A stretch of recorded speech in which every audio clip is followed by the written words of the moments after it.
Rugby World Cup 2023, folks. Pool C action this weekend. Georgia taking on Portugal. Two sides who are very familiar with each other from the Rugby Europe Championship, where they play each other yearly. And Georgia has the wood over Portugal in most cases.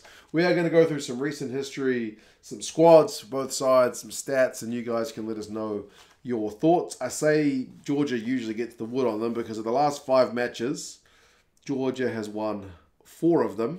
There is one draw there as well back in the Rugby Europe Championship back in 2022. That was a 25-all draw in Tbilisi, but the most recent game in 2023 was 38-11.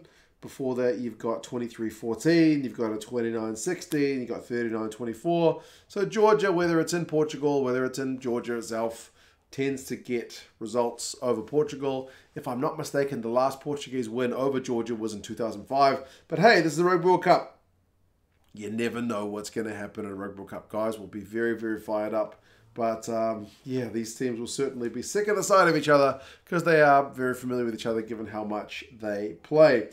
Georgia, coming off the back of that disappointing result against the Wallabies a couple of weeks ago, have had 1 week to sit as the rest of the World Cup got on. They had their kind of week off, and yeah, they'll be back and rearing to go and to get their World Cup campaign back on track. Nariashvili comes in at loose head alongside Mamukashvili and Gigashvili. Gigashvili is up from the bench, so it's a different front row that started against Australia.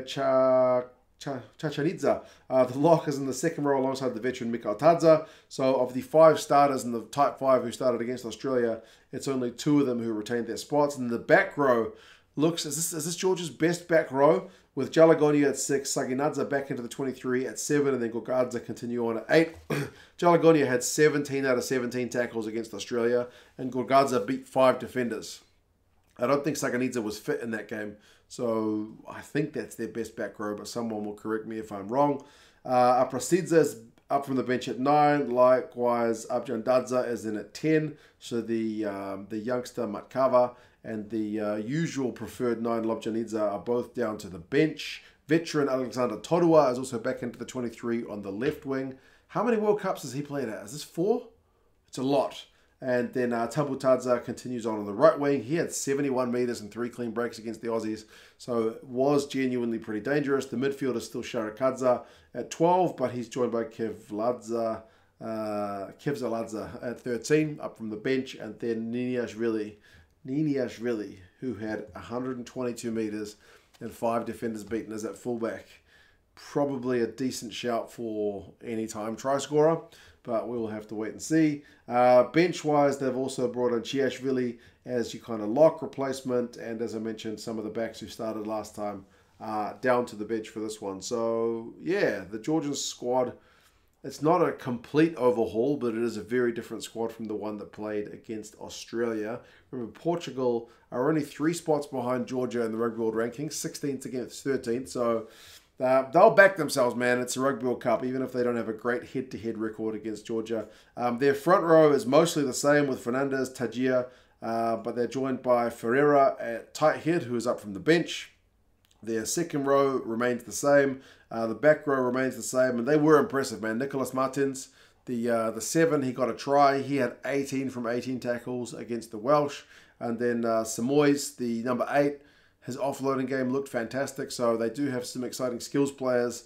This Portuguese side, the 9-10 combo of Marquez and Portela continue on. Appleton continues on at 12. Bittencourt is in at 13, who is an addition to the 23 who didn't play in the last game.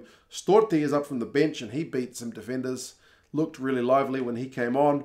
And then Mata continues on the left wing. And then the fullback, Giges, dangerous. Both these sides have quite attacking-minded, dangerous fullbacks. He didn't quite have Niniashvili's numbers, but he had 78 metres, a clean break, and 2 defenders beaten against Wales. So, yeah, if you kick either of these fullbacks the ball, you risk them running it back at you with a bit of interest. So, yeah, I look forward to seeing how this one goes. Like, it's 2 teams that I certainly don't pay enough attention to. I wish Georgia and Portugal, for that matter, would get more games against Tier 1 teams. Georgia, I've certainly seen a bit more than Portugal.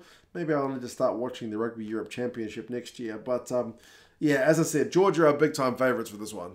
Bookies say 15 points, and the Rugby Forecast algorithm says 18 points. So referee is Paul Williams, and it's on at Toulouse. It's a 2 p.m. local kickoff, which is midnight for those of us in New Zealand. So in all likelihood, I will be sleeping and watch this one on the replay in the morning, possibly after I've watched the other two games. So yes, I do look forward to seeing how it goes.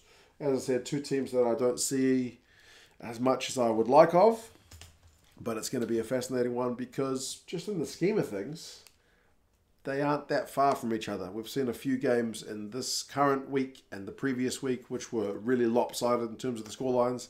Sometimes just watching two teams, even if they're not the number 1 and 2 teams in the world, but who are kind of relatively even matched, go head to head.